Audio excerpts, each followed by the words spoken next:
नमस्कार, मैं हूं रामकृष्ण। यदि आप वोटर हैं तो आपकी पूछ परख है। यदि आप वोटर नहीं हैं तो फिर समझिए ना तो आपको सरकारी योजनाओं का लाभ मिलेगा, ना ही आपकी कोई पूछ परख होगी। यह कहानी नहीं बल्कि एक कड़वी सच्चाई है और इस सच्चाई का सामना घुमक्कड़, अर्धघुमक्कड़ और विमुक्त जाति के लोग भुगत रहे हैं। मध्य प्रदेश में इनकी आबादी करीब 1 करोड़, जी हां, आपने एकदम सही सुना, 1 करोड़ है। इसके लिए आयोग भी बना है और इनके लिए एक विभाग भी बन चुका है, लेकिन इसके बाद भी इन घुमक्कड़ों, अर्धघुमक्कड़ों और विमुक्त घुमक्कड़ों को कुछ मिलता नहीं। कैसे नहीं मिलता, देखिए हमारी ये रिपोर्ट। ऐसी तस्वीरें आपको हर शहर में नजर आ जाएंगी। कुछ लोगों की जिंदगी सड़क किनारे ही गुजर जाती है। ये भी उन्हीं में से एक है। ये खानाबदोश है, जिन्हें आप घुमक्कड़ जाति कहते हैं। आज इस सड़क पर आशियाना तो कल दूसरी सड़क पर ठिकाना। खुद का कोई परमानेंट ठौर ठिकाना नहीं।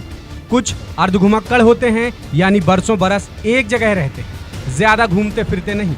कुछ विमुक्त जाति के लोग होते हैं, यानी पूरी दुनिया से कटे हुए, जिनके भविष्य का कोई ठिकाना नहीं, ना सामाजिक सुरक्षा की गारंटी, ना आर्थिक सुरक्षा का भरोसा। ऐसे लोगों के लिए मध्य प्रदेश में अलग से एक विभाग बना हुआ है जो इनकी सुध लें, मगर हो क्या रहा है, इनकी कोई सुध नहीं ली जा रही। अब इस बच्ची को देखिए जो पढ़ना चाहती है लेकिन पढ़ नहीं पा रही। स्कूल जाने का मन करता है क्या? हाँ करता है, लेकिन क्या नहीं जा पा रही स्कूल? क्यों? मम्मी पापा काम करते हैं तो वो पढ़ा नहीं पाते हैं। पढ़ा नहीं पाते हैं। नहीं, शासन ने तो योजनाएं ऐसी दी हैं कि ताकि फ्री में बच्चे पढ़ें। हाँ, आप लोग नहीं पढ़ा हैं? शासन ने तो योजनाएं दी हैं, सरकार तो कह रही है हम फ्री में पढ़ाते हैं बच्चों को। गरीब कोई नहीं पढ़ाता है। तो नाम भी नहीं लिखवाया। नाम तो नहीं लिखा, नाम लिखवा। ये तमाम तस्वीरें हमने आपको दिखाई वो मध्य प्रदेश के छतरपुर की। छतरपुर में घुमक्कड़ विमुक्त जाति के लोगों को सरकारी योजनाओं का कोई लाभ नहीं मिलता, इसलिए ये सभी लोग जा पहुंचे कलेक्टर दफ्तर और आवेदन दिया कि इन्हें सरकारी योजनाओं का लाभ दिलाया जाए, क्योंकि ये भी नागरिक हैं। हम आए हैं, हमको आवास मिले, पट्टे मिले, कुछ नहीं मिल रहे। 25 साल से रह रहे हैं, हर बार आते हर बार चले जाते हैं। क्या बोलते हैं अधिकारी? अधिकारी कहे दे देंगे, फिर सुनवाई नहीं कर, आते भी नहीं है। कितनी बार आवेदन दे चुके हैं? आवेदन दे चुके कम से कम 10 बार। हाँ, ये कहते हैं हमको पट्टे मिलना चाहिए, हमको मकान मिलना चाहिए। अधिकारी कहते हैं झूठा आश्वासन दे देते हैं। झूठ दे देंगे 10 दिन में, 15 दिन में दे देंगे। दरअसल आपको ये जानकर बेहद हैरानी होगी कि इनके लिए जो अलग से विभाग बनाया गया है वो इसलिए क्योंकि इन्हें सरकारी योजनाओं का लाभ मिल सके। इस जाति के लोगों के बच्चों के लिए सरकार ने स्कॉलरशिप देने का भी प्रावधान किया है। जैसे घुमक्कड़, अर्धघुमक्कड़ और विमुक्त जाति के लोगों के लिए कन्या साक्षरता प्रोत्साहन योजना चलाई गई है, जिसमें 11वीं कक्षा में पढ़ने वाली इस जाति की बच्चियों को सालाना 3000 रुपए मिलते हैं। साथ ही विभाग की तरफ से इन जातियों के लोगों के बच्चों को पहली से 10वीं तक सालाना 2400 रुपए मिलते हैं और कोई पोस्ट मैट्रिक की पढ़ाई करता है तो उसके लिए हॉस्टल में रहने की सुविधा भी है और बच्चों को करीब 7500 रुपए की सालाना मदद मिलती है।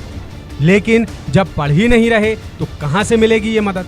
अधिकारियों से जब पूछा गया तो बड़ा हैरान कर देने वाला जवाब मिला कि यदि ये लोग ऑनलाइन आवेदन करेंगे तो ही प्रशासन से इन्हें मदद मिलेगी।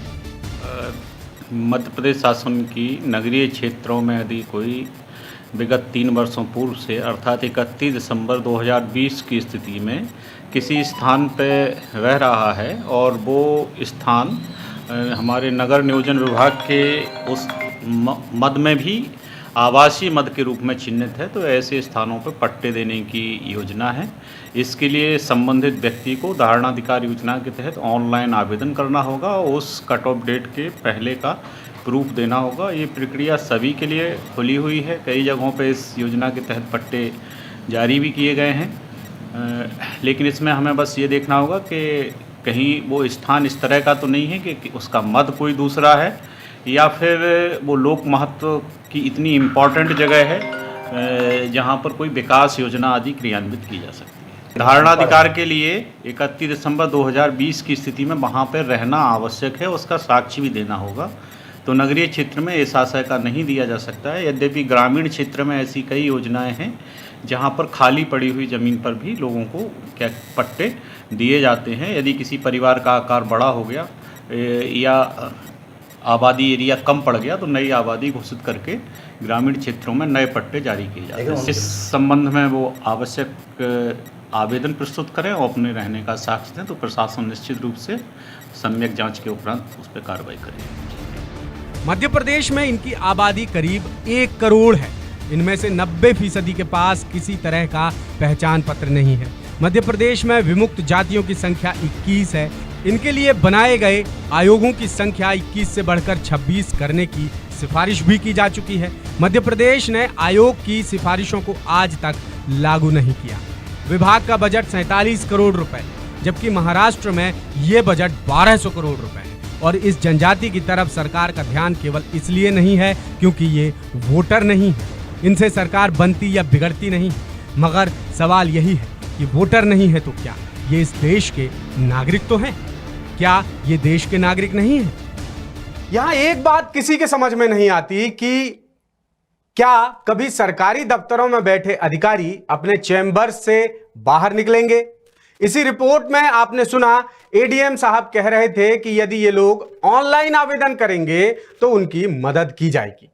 क्या एडीएम या फिर जिम्मेदार अधिकारियों ने कभी ये कोशिश की कि वो खुद ही इन लोगों तक पहुंचे और सरकारी योजनाओं का लाभ मिल रहा है या नहीं मिल रहा है ये देखें? अगर नहीं मिल रहा है तो ये लाभ ऐसे लोगों तक पहुंचाने में मदद करें, मगर नहीं करते ये अधिकारी ऐसा। ऑनलाइन आवेदन करना इन लोगों को नहीं आता तो अफसरों ने कभी कोशिश नहीं की कि वो खुद ही इनका ऑनलाइन आवेदन भरवा दें। दरअसल सिस्टम ऐसा बन चुका है कि ये आम आदमी के लिए नहीं बल्कि आम आदमी को सिस्टम के पास आना जाना पड़ता है। जब तक ये हालात रहेंगे तब तक आम आदमी सिस्टम में पिसता रहेगा, सिस्टम से जूझता रहेगा। आम आदमी जागरूक होगा तभी ये सिस्टम झुकेगा। एक गाने की कुछ लाइनें याद आ रही हैं। झुकती है दुनिया, झुकाने वाला चाहिए। वैसे ही सिस्टम को झुकाने के लिए केवल एक बंदा काफी है। बहरहाल आपकी भी कोई समस्या या परेशानी है तो आप हमसे बेझिझक संपर्क कर सकते हैं। अगली बार किसी और मुद्दे को लेकर हम आपसे होंगे रूबरू। तब तक के लिए दीजिए इजाजत। नमस्कार।